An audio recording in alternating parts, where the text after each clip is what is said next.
I'm jumping into part 2 of CARM and Matt Slick's questions for atheists. Let's check them out. Follow along yourself, let me know where you think I'm right and wrong. What makes something moral? Basically, the harm an action causes versus the good it does. My moral barometer is tested with the potential results of an action. It's pretty simple. Will an action help? Then it's good. Will it harm another? Then it's bad. Will it harm someone but also help out? Then it could be considered good depending on the harm to help ratio. I'd like to use the infection example. If I cut someone's leg off, that harms them. If they have an infection and I need to remove the leg to save the whole person, then saving someone's life outweighs the harm of chopping the leg off. If antibiotics are available and can save the patient without removing a limb, then chopping off the leg would be bad, because the same result could be achieved without any harm. Do you have any objective moral standard, or are all your morals subjective? My morals are based on the possible and planned outcomes of an action, not the action itself. So, the morality of an action is subjective regarding the situation and the outcome. Since these questions are coming from the Christian apologetics and research ministry, you're obviously a theist. Do you think there's an objective moral standard? In which case, many of God's actions, being murderous, petty, vain, and transmuting people into condiments, could be considered immoral?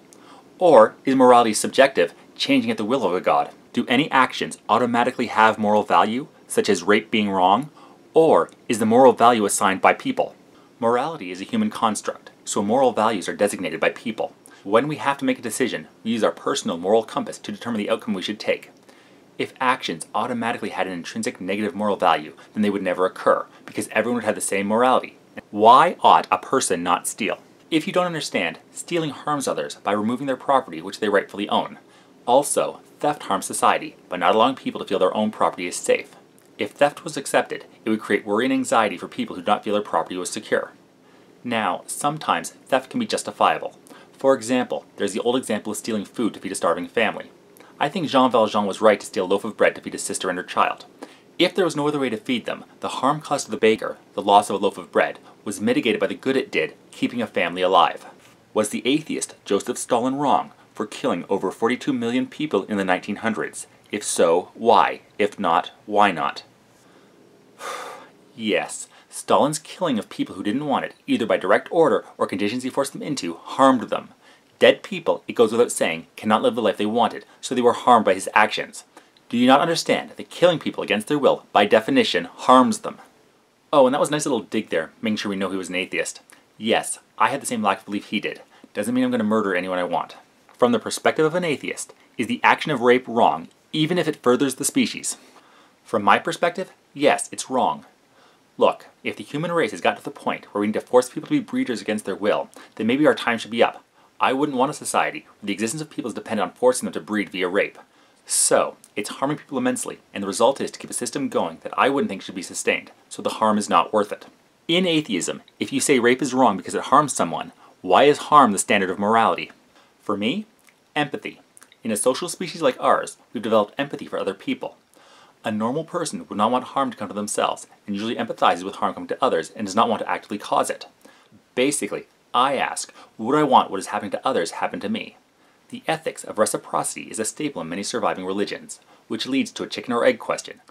Are they found because an ethical framework that did not foster empathy would be less likely to survive and thrive? Or is social empathy such a common trait in humans that all religions integrate into their teachings? I may not believe in your deities, but those are good lessons to hold. If you believe something is morally wrong, like rape, ought you do something about it and impose your value on others? I don't believe we should impose our values just because we think something's wrong, but we need to be able to show why it's wrong. I say that rape is wrong because the harm it imposes on the person being raped vastly outweighs the gratification the rapist receives. If I'm a witness to a rape and don't do anything about it, I'm letting a person come to harm by my choice of inaction. That's why I feel I ought to do something about it. If you ought to impose your moral value on others, like stopping a rape, what gives you the moral right to do that? It's not a moral right to interfere, but a moral duty. The rapist's decision to rape someone for their sexual gratification is outweighed by the harm they are causing by using someone's body without their consent. If I did nothing and let it occur, then I would be allowing harm to come to a person that I could have prevented. Do you believe that the subjective opinions of a society offer proper basis for morality? The will of the people has changed over time, so it must be subjective. People in the past used to find owning another person to be an acceptable practice. Today, I think most of us would be horrified to go back to such a system.